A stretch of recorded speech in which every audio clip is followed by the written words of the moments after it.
I'm gardening expert Michael Perry, and I'm here at Denman to show you a whole range of different gardening containers that you can create at home in order to attract bees and butterflies and grow your own tasty fruit and vegetables. So what we're going to build here is a miniature bee and butterfly garden, and we're using this repurposed bulb crate to do that.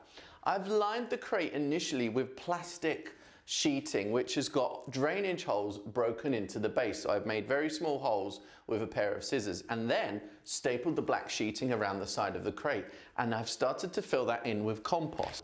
So what we're building here is our miniature bee and butterfly garden, and we're using a whole range of plants that are nectar rich and have bright colors that attract all of those bees, butterflies and beneficial insects to your garden.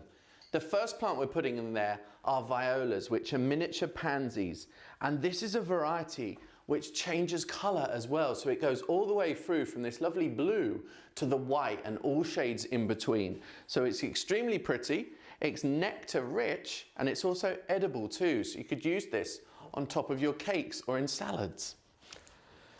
The next plant we're placing into our bee and butterfly garden is a wild primrose. Very, very pretty. It's the most original form of primrose with nice butter yellow blossoms. So we're going to plant that just over to this side and start to fill in with compost as we go. So we're going to make sure that compost is in all of the available space in the container. So we've got our pansies, our miniature pansies, which are known as violas. We've got our primrose, the wild primrose, and then we're going to plant a daylily in the back.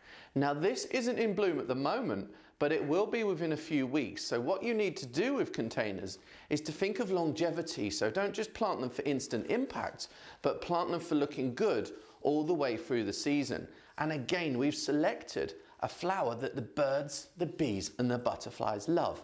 And daylilies have beautiful lily-like blossoms that have a gentle fragrance, and they're also edible as well, which is great then to stuff them with cheese and use them in the kitchen in a range of different ways. Our next bloom again attracts the bees and the butterflies, and this is double flowered daisies. Very, very pretty little annual, which is going to add to that vibrant color mix that we're creating in this repurposed container. The next range of plants that we're going to add in here are antirrhinums, and these are extremely nectar-rich annuals, also known as snapdragons. They're great for kids during the summer because the flowers can be opened and closed like a little baby rabbit. So we're going to plant those just into the front of our container, knowing that they will flower a few weeks from now. So again, we've got that long season from our mixed repurposed planting.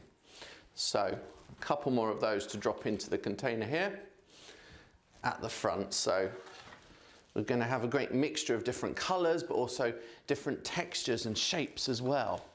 I'm then going to put a few more of our miniature pansies into the front of our container as well. So adding that color changing bloom into our bee and butterfly garden.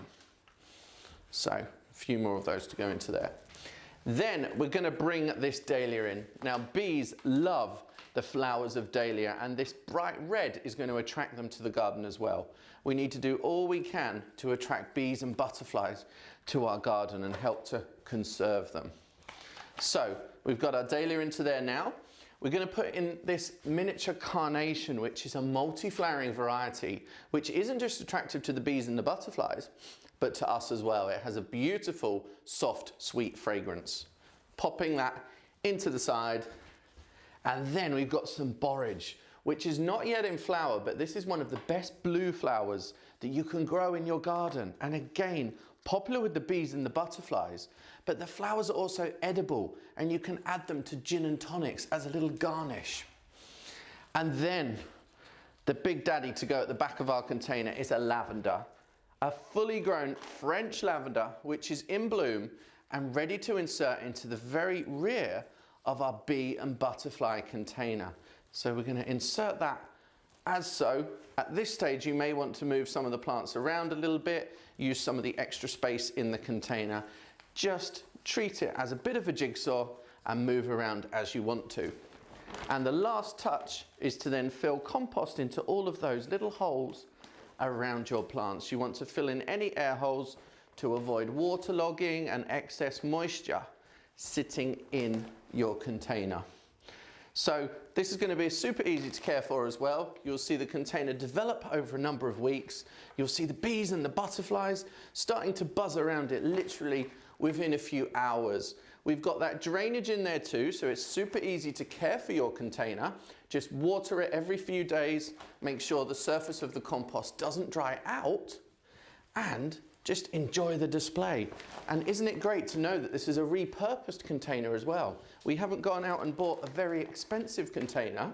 We've actually reused a lovely crate, a traditional bulb crate as well. So it looks really, really decorative, and the colors in here are almost that vintage style as well. So this is a stage where you do a little bit of that natural flower arranging, making sure that everything's in just the right place. All of those holes are filled in as well. And then step back and admire your creation, and you will see a very interesting garden for the bees and the butterflies to enjoy all through the summer, and not just this year, but every year too. So if you've been inspired by this planting, then please subscribe to us on YouTube or hop onto the WI website to see the whole range of videos that I've prepared for you.